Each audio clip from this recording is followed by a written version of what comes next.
United we stand, divided we fall.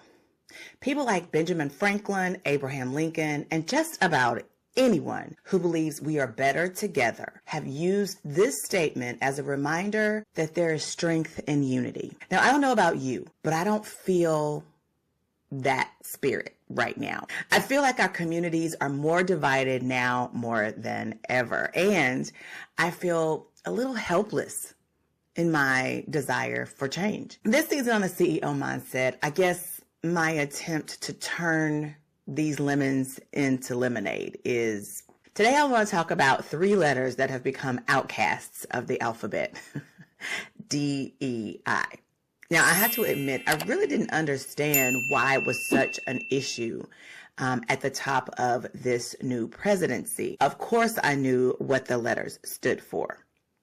Definitions were, of course.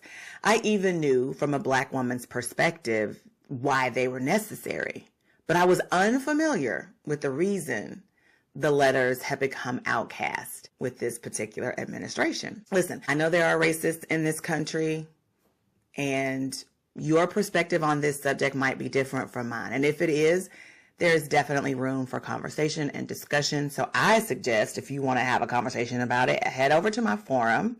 I will leave the link in the show notes, and let's talk about it in a very constructive and adult way. I'm open. I'm good. But for the sake of this particular podcast episode and this season, I really want to dive into this topic, and I want to encourage, empower, and educate people from my perspective and just from any minority's perspective, and we look at how we can strengthen ourselves, help each other, hold each other accountable, all the things, but do it in a way that is also educational for people who don't look like me so that they understand our perspective. I'm just flabbergasted by the blatant disinformation and disregard for talent and skill because you want to hoard opportunity. It's so baffling to me that anybody would forego hiring the best candidate for the position or the best person for the contract simply because they don't meet certain demographic requirements. I'm blown away. So that said, let's dive into these words and see why they're making such a fuss in our society. Have you ever heard of the Rat Pack? It was a group of guys, thick as thieves in the entertainment industry years ago. They stuck together like glue and supported one another. Would you like a Rat Pack of your own? That brings me to my ebook, From Clicks to Clients, Mastering Sales and Marketing Funnels. If you want your own Rat Pack, that means you want a process to take them from the beginning, top of your funnel, all the way down to an actual conversion. And that is what this ebook helps you do. So make sure you head down to the description box below and grab a copy of From Clicks to Clients, Mastering Sales and Marketing Funnels today. All right, let's get back to today's video. We're going to start with diversity. According to Webster's dictionary, diversity is the condition of having or being composed of different elements. Last I checked, the United States of America was called the melting pot. Shoot, I even remember a Schoolhouse Rock song called The Great American Melting Pot. I'm going to link that video down below because if you know, you know. It talks about the diversity of our country and how people dreamed of coming here. For whatever reason, we were the place that they wanted to come. And now it seems the truth is something different altogether. To debate the immigration issue with you guys, that is not the purpose of this. Okay. No, absolutely not. Not touching it with a 10-foot pole. I'm just wondering, did we decide as a country, not as a president, but as a country, that we were going to harden our hearts to the awesome pot of melted goodness? I read an article while researching this podcast episode that said, diversity describes the way in which we are different. A diverse workplace will be made up of people from a wide variety of backgrounds at every level of the business, from entry-level roles all the way up to management. But just because a workplace is diverse doesn't necessarily mean it is also inclusive. Before we move into the I, the other outcast letter of inclusive, we visit this idea of the melting pot. Now, if you think about some of your favorite comfort foods, like I like to equate things to food. I'm a foodie. I love food. So if you think about some of your favorite comfort foods, I just have a feeling that pasta is going to be one of those dishes. Things like Alfredo sauce. Oh my gosh, so yummy. Maybe you are a banana pudding girl. You're a sweet person and you love banana pudding. Or maybe you're a gumbo girly. Maybe, okay? The common denominator in these dishes is a roux. So what is a roux? It's the melting together of flour and butter and milk. And this is what turns these delicious dishes into what it is we love, okay? So consider your favorite dressing even. Maybe you're a health nut and you do salads. I like salad. You have to emulsify the dressing. There has to be something that pulls the oil and the vinegar together. So the key to successfully emulsifying a dressing is to add something like a Dijon mustard or a tahini or something like that. The point is to provide a stabilizer to the oil and the vinegar mixture. For the ingredients, as great as they are alone, you need them together to formulate the amazing dressing. Is your mouth watering yet? The point is that neither of these ingredients are going to work to create the dressing by themselves. You need the melting pot. You need the emulsification. You need the unification, the unity of all of these ingredients to create the amazing dishes that we love. The United States wouldn't be the amazing country that it is if it weren't for diversity. In my opinion, businesses wouldn't be successful, have the success that they have if they were not diverse. Let's look at equity. The definition of equity is fairness or justice in the way people are treated. It's not hard, right? Why would it be outcast? Why wouldn't we want equity? The melting pot, for goodness sake. Who doesn't want to be treated fairly? Every human wants to be treated fairly. I don't know about you, but it's a fundamental desire for everyone I know. Deny the inequality various groups have faced in this country. I'm going to raise my hand because truly, the African American community has been disenfranchised for the 400 plus years it has been here. I mean, even how we got here wasn't great. Listen, I can't speak for all African Americans or all groups, okay? But I am confident that equity is a topic we're all acquainted with. To this day, I sometimes give a side eye to the behavior of people around me. Unfortunately, just because someone smiles in your face and says all the right things doesn't mean they are going to give you equal consideration for jobs or business opportunities. I'm sorry if this is offending people or if this is a fact that you don't like to hear, but it is the truth and it is one that I have experienced personally. Not all intentions are good intentions. Not all acts of kindness are acts of kindness for the reasons that you think they are. Sorry. The United States is still struggling to offer a living wage. Just like our minimum wage is not enough for people to live off of. And we're still struggling to overcome nepotism, racism, and ageism. Equality isn't just about the DEI that people talk about now, because it seems to me that when we use this term, we're talking about Black people. We're talking about minorities, brown people, and the fear that people are filling quotas, and that was the whole purpose of it. And guys, that's just not true. That is not the reason, and I'm going to get into this a little bit later. That is not what these policies were created for. Okay. But anyway, let me get back to my notes here because I want to stay on task. I don't want to go into a rabbit hole. DEI, the policies are deeper, they're wider, and they're higher than that. As I read more and more, like I did a lot of research for this podcast episode, and as I continue to read about it, these three outcasted letters, I found that the common denominator really of the complaints came down to the white male in America. Again, if you're one of my friends listening to this and you happen to be a white male, I am sorry if this fact offends you. It is true. It is. You can read it everywhere. The biggest complainers of this or these policies are white males in America. Don't come from me.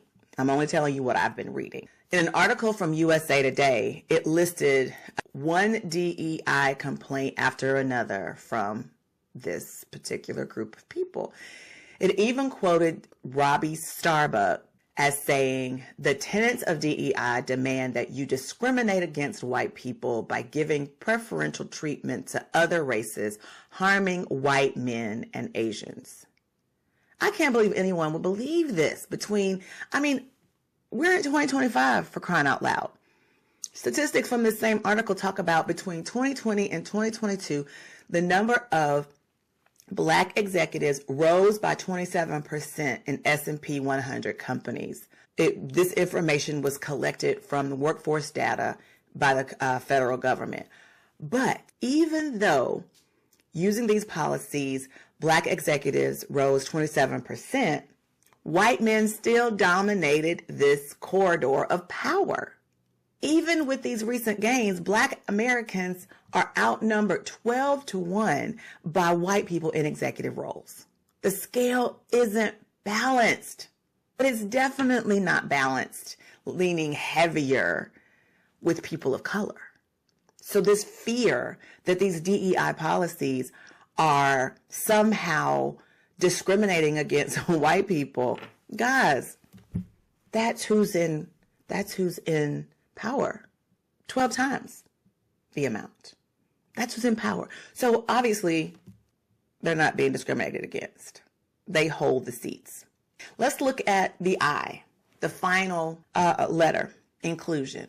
Now, it describes the power employees have to make decisions and hold influence. Now, this definition alone forces us to revisit the definition of the word influence, okay? Now, we have influencers, social media influencers. What do? They have the power to influence someone's purchasing decision, okay? Think about the word influence for a minute. It is the power or capacity to have an effect on the condition or development of something or someone. With these two definitions, plus the information that I just told you about with regard to who's in power in corporate America, doesn't it stand to reason that one world where a particular group who holds the highest positions in the organization could withhold opportunities from another group? Okay. Number two, given the history of our country, let's just think about this and be realistic and honest. Given the history of our country, isn't it also equally reasonable to assume that this same group that is in power would fail to choose the most qualified person for a position or for an opportunity, or deny them the opportunities, period, simply because they don't look like them? Again, it goes back to nepotism, racism, ageism. Just asking you if it's reasonable. I'm just asking you if there is a world in which you would be able to imagine that someone who is in power and not checked would choose to use nepotism, racism, and ageism in their decision-making process. If you look at our history, if you look at our country's history, just want you to think about that. That's what I want you to think about. I'm not grasping at straws here. This is not unrealistic to think. There is no denying that these were the practices before DEI policies. These policies were created to combat these misfortunes because it was happening. And I can speak to this from a personal experience from high school on, watching people get opportunities, knowing that on a level playing field would have been the person that was most qualified. Or watching individuals in my high school cheating on standardized tests in the middle of the tests and them getting amazing scores and getting into schools. And I know that they cheated on the test. I know that I was making a better grade than them. I know that my GPA was better than theirs. Racism or nepotism as the culprit in these instances, no. But if you lay the cards out on the table, they'll tell the story, okay? I'm not talking about something that I don't know. I'm talking about something that I'm very familiar with. Even in my adult life, even in recent history, I can point to situations where it is quite questionable why I didn't receive an opportunity over someone else. Not talking about something I heard, talking about something I know. Do with that as you will. I hate that these policies are necessary. I'm heartbroken. I really am, that our society has amnesia about this fact, but it doesn't make it less true. I also equally believe in the slogan, united we stand, divided we fall. As a nation, if we do not come together on these issues that are very simple when you separate them and understand what each of these words mean. You know, diversity, condition of having or being composed of different elements. Equity, fairness, or justice in the way we treat people.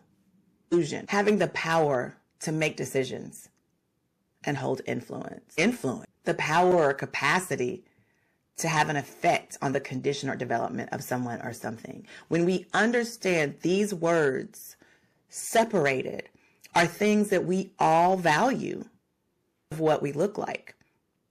It's not anything that is, we're not asking too much, right? And we shouldn't have to have these policies. It pains me that it's even necessary, that we can't rely on human beings to afford other human beings equal opportunities based on their talents and their skills and their abilities.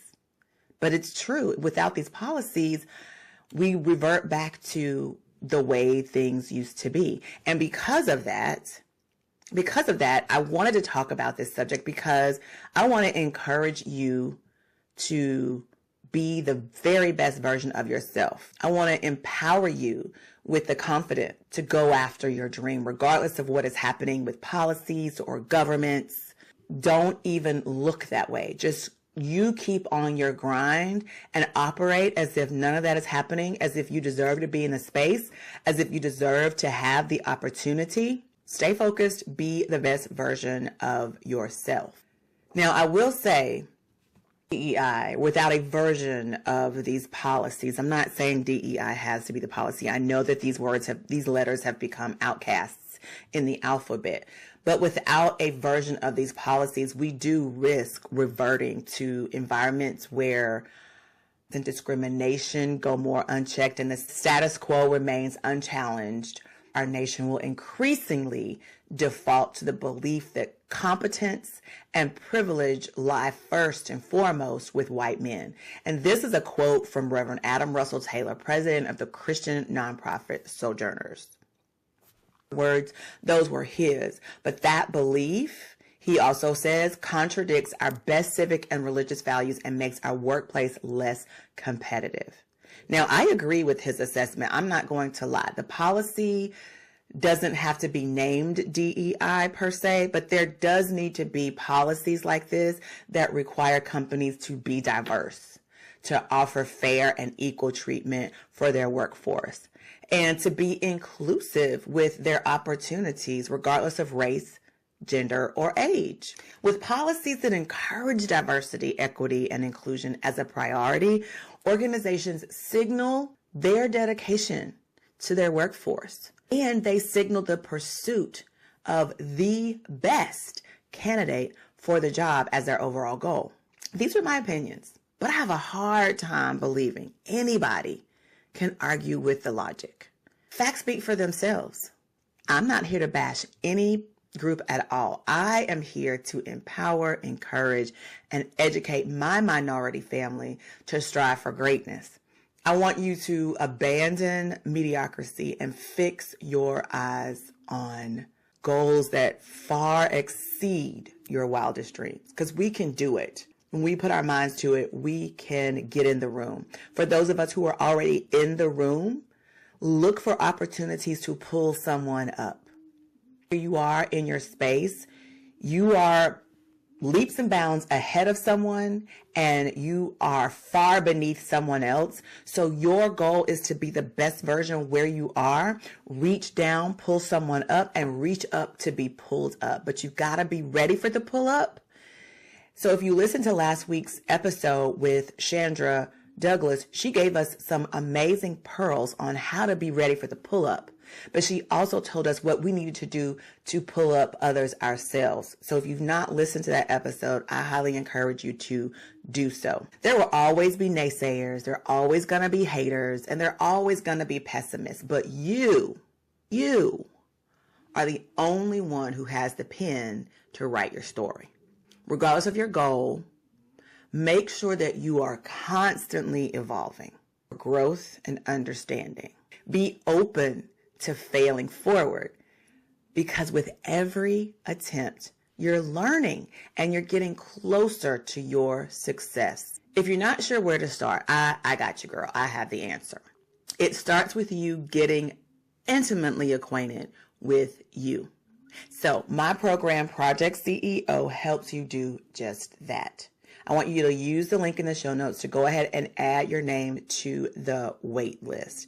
Inside this program, I guide you through the process of becoming the CEO of your life, and then using your personal leadership skills to leverage your value everywhere you go. Thank you for listening today. I really appreciate it if you made it this far. Go ahead and subscribe to the podcast so that every time a new episode comes out, you will have access to it. We are also found on all of your major podcast platforms. Look for my logo, because there are other podcasts named The CEO Mindset. Go figure. Great minds, right? Anyway, I would love it also if you would share a review. If you like this episode, if you like other episodes, please share a review. Thank you so much for listening, and I'll see you back here next week for another episode. Bye, guys.